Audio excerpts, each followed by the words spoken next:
Welcome to Potion Sword Run. In this episode, we're going to be talking about Valve going woke. Really, it did. You don't have to believe me. You got to believe the culture warriors out there, the anti-wokies. They're telling us that it's going woke, so okay, let's see. Not only that, we'll be talking about Smash JT, fan of the channel, and his new endeavors. First of all, Valve. They released a trio of hardware, a controller, a Steam machine, and a VR headset for 2026. They released the footage of it. And it had all these culture warriors, the anti-wokies, like with the magnifying glass, just going through all the different screens of the video that they released. All the different scenes and, trying to see what they can pick out. And supposedly, they're woke now because of two females who are playing. According to Pirate Nation, the game is woke now because of these two females that are playing the Valve machine. I guess just being gay or being a lesbian makes you automatically woke.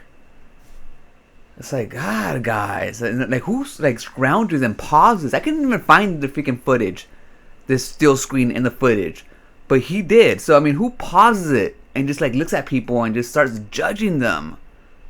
That's a sign of brain rot. If you start judging people just based on their appearance, then that's a sign of brain rot. Haven't you ever heard not to judge a book by its cover? For all we know, they can be conservative as hell. Big old Trump supporters. I'm just saying. Man. So, Valve is woke. Not only that, because some dude in there has some colorful socks, some dress socks, which aren't necessarily just rainbow, they're just colorful, but they're dress socks. Maybe Pirate Nation has never had like a corporate type of job, and he don't know what dress socks look like, but there's a bunch of colorful different things just to make it, fun. Fun! But no, we can't have fun anymore. Not in 2025. Because everything has to be woke. Everything! Valve, of all people, a private company that never sold its soul, never sells out. They're woke? Come on, man. It's like, this is the kind of brain rot you gotta stay away from, everybody. Now, Smash JT. You know what? I'm not even mad at it. I actually think it's a good idea for him to do this. In fact, it's like he started his own little small business. Yes, this is what you should be doing.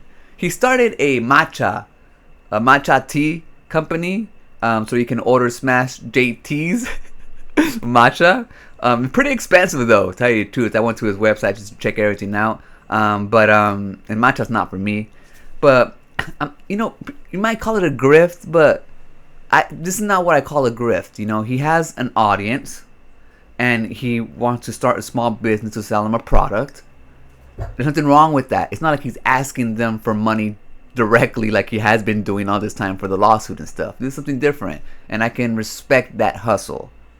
The thing is, it's nothing special though. I looked at it's just like a drop ship type of thing. They put a Smash JT sticker on the packaging and call it a day. Anybody can do this if you have a big enough audience where you think that you can get enough people to buy it. Then you just sign up with this matcha companies, and they will do the distributing for you, and everything else you just get a cut of it because they're trying to capitalize on your celebrity or on your status. So pretty much he has 125,000 subscribers. So if they get repeat customers from there, then it could be very beneficial for both of them, not just Smash JT. Not just Smash JT. So again, I actually applaud him for doing this and trying to start a small business, trying to sell a legit product, even though it's like a drop ship type of thing, kind of like the same thing that supposedly the Quartering does with his coffee. I think he said that he did it himself. It was like a private brand, but supposedly it's out there that no, it's not a private brand and it's actually a dropship company. So why stop there, Smash? If I know it's like Smash JT's and it's like a matcha. I don't know, is matcha a tea? I guess it's a tea. I don't know. I don't know if it's a tea. I guess it's its own thing. It's not a coffee. But who knows? Maybe you can start another different company, dropship company with coffee. Just like what's his name did. You just don't invest in your own freaking. What did he buy? $300,000. I forgot. I forgot. But anyways, I don't hate that Smash JT is doing this.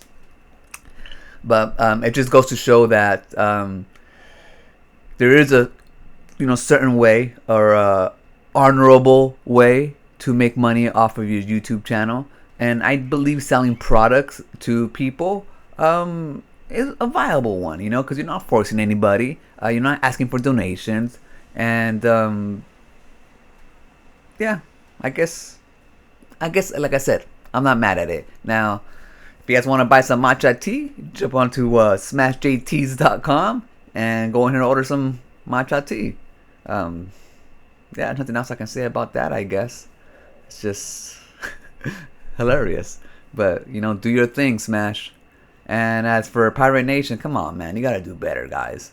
Like, I stopped covering the grift because they started grifting about just like everything, And so this little thing that Pirate Nation is pointing out, it's just same old dribble. Like, they gotta move on to something else. I haven't seen anybody else really get into it that much. I'm not really looking for this stuff anymore. Whenever it pops up my way, then I'll definitely let you know if it's something that's like just brain rottish. And so yeah. Now I just included Smash JT with this because he's usually part of the grifters, grifting and shit. And some people might actually call this matcha tea thing a grift, but like I said, I don't think it is. But I only include him because he's part of that community, and that's where he belongs. He belongs in grift videos. Alright, I'm going to leave it right there. I'll catch you guys on the next one. Remember, always be kind to yourself and enjoy your life. And I'll meet you right there. Peace.